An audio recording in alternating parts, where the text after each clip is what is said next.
हरे कृष्णा महाराज जी। हरे कृष्ण जी। महाराज जी, कल आपने बताया था कि राधा रानी बड़ी थी कृष्ण भगवान से।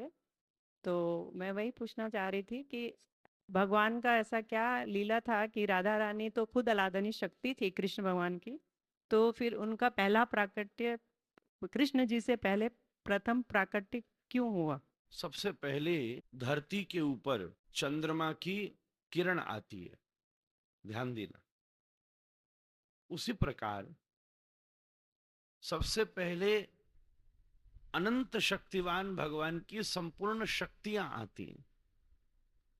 पहले कोई बड़ा आदमी आने वाला हो तो उसकी व्यवस्थापक सब पहले आते हैं, प्रोटोकॉल पहले आता है। तो आपने जैसे बोला भगवान की अनंत शक्ति हैं, जैसे माया शक्ति भी है, योग माया शक्ति भी है, तटस्था शक्ति भी हैं, जो बलदाऊ हैं, संकर्षण हैं। इसी में सर्वोत्तम शक्ति जो कृष्ण वांछा पूर्ण करे यही लीला सार, राय रामानंद कह रहे, जो श्री कृष्ण की तृप्ति करती है। और शक्तियों से तो भगवान जगत का संचालन करते हैं, पर एक शक्ति से स्वयं भगवान स्वयं अपना आनंद आस्वादन करते हैं। जैसे आपके घर में बहुत सारे बर्तन हैं, सब तो आप यूज नहीं कर सकते ना।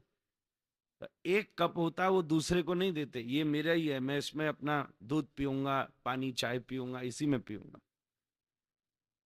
और सब सबके लिए ऐसी भगवान के पास बहुत सी शक्ति है, अनंत शक्तिमान है। सब शक्ति जगत के लिए, एक शक्ति अपने लिए, और वो शक्ति आह्लादिनी शक्ति, जो अलग अलग लीलाओं में अपने अंश से प्रकट होती हैं। पर क्योंकि श्री कृष्ण पूर्ण ब्रह्म प्रकट हो रहे हैं, तो इसलिए आह्लादिनी शक्ति भी, पूर्ण आह्लादिनी शक्ति श्री राधा रानी प्रकट हो रही हैं। पर भैया पहले व्यवस्था आती है, फिर जिसकी व्यवस्था होती है वो आते हैं।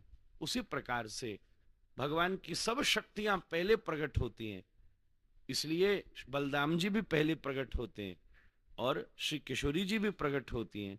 और जब किशोरी जी आ जाती है तो किशोरी जी को ही प्रसन्न करने के लिए स्वयं भगवान श्याम सुंदर प्रकट होते हैं। सरल बात, सिद्धांत तो यही है। और अगर प्रेम की बात करो तो प्रेम में कोई बड़ा कोई छोटा नहीं होता, कोई ये सब थोड़ी ना देखा जाता है, कोई बड़ा कोई छोटा नहीं। और वैसे भी चाहे कृष्ण दसियों साल राधा रानी से पहले आ जाते, फिर भी हमारे वृंदावन में बड़ी तो राधा रानी है। इसलिए जो बड़ी है वो पहले ही आती है। अलग अलग भाव। बहुत सुंदर आपने प्रश्न किया।